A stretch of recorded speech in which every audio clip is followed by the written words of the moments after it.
Assalamualaikum warahmatullahi wabarakatuh. Pendak deui di channel Neng Ijah. Kali ini Neng Ijah mau membahas tentang keistimewaan atau kebiasaan orang Sunda.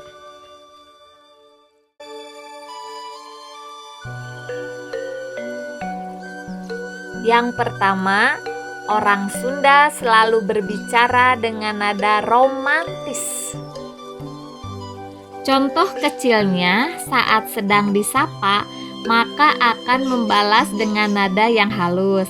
Salah satunya yaitu misalkan begini, "Punten Aa," atau "Neng gelis pisan." Sangat romantis kan jika dikatakan langsung oleh orang Sunda.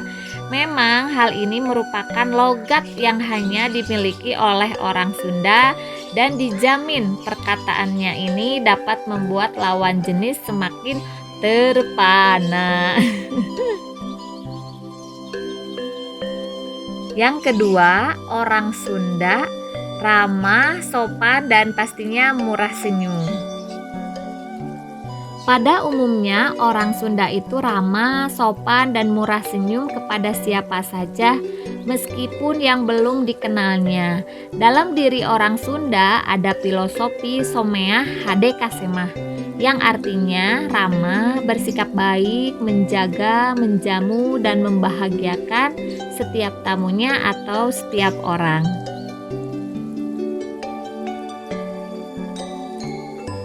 Tiga, orang Sunda itu humoris.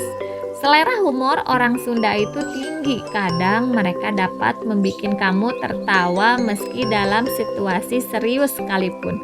Selain itu juga banyak banyolan-banyolan dalam bahasa Sunda seperti bodoran wayang golek, canghegar, lawakan Kang Ibing, dongeng-dongeng Sunda, si Ijem, ceramah jujun, lawakan ohang, yang dapat membuat hidup orang Sunda itu penuh dengan senyum.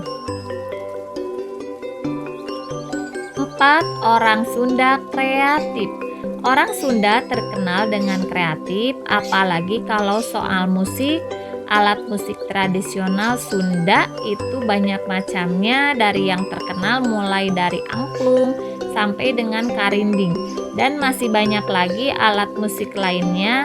Indonesia sendiri banyak sekali musisi yang berlatar belakang orang Sunda. 5. Orang Sunda tidak bisa membedakan huruf F dan P. Nah ini, orang Sunda dikenal susah ngomong huruf F atau P meskipun tidak semuanya ya. Nah, salah satu contohnya ketika menyebut fitnah, mereka malah menyebut fitnah. Sebetulnya ada penjelasan ilmiah mengapa orang Sunda itu tidak bisa mengatakan huruf F atau V. Salah satunya karena huruf tersebut memang tidak dikenal dalam aksara Sunda di zaman dulunya. Hal ini mungkin menular turun-temurun dan menjadi sebuah kebiasaan.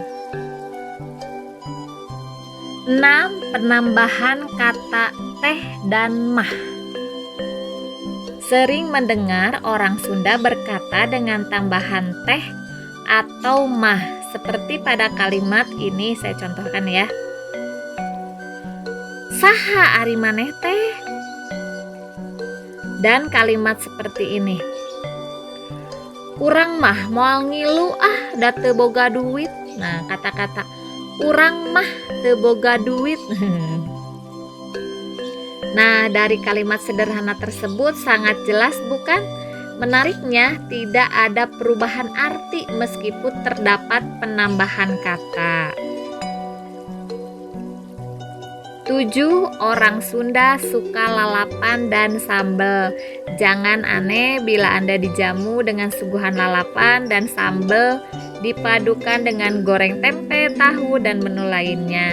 Suasana jamuan akan semakin nikmat apabila kita berada di daerah dataran tinggi dengan pemandangan yang menakjubkan.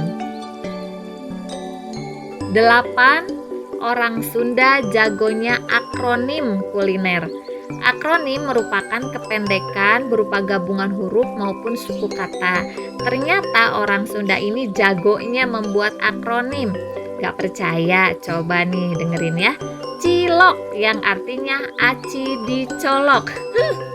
Udah gitu apa ya? Comro, oncom di jero. Terus apa lagi ya? Misro. Apa ya misro tuh ya? Amis di jero. 9. Orang Sunda mempunyai nama yang sangat khas. Nah, orang Sunda memiliki nama yang sudah banyak didengar juga ya, seperti Asep, Cecep, Eis, Ai, Dede. Nah, kebiasaan orang Sunda zaman dulu memberikan namanya begitu. Nama tersebut tentu masih sering dipakai sampai saat ini. Untuk nama Asep sendiri diambil dari kata kasep yang artinya ganteng.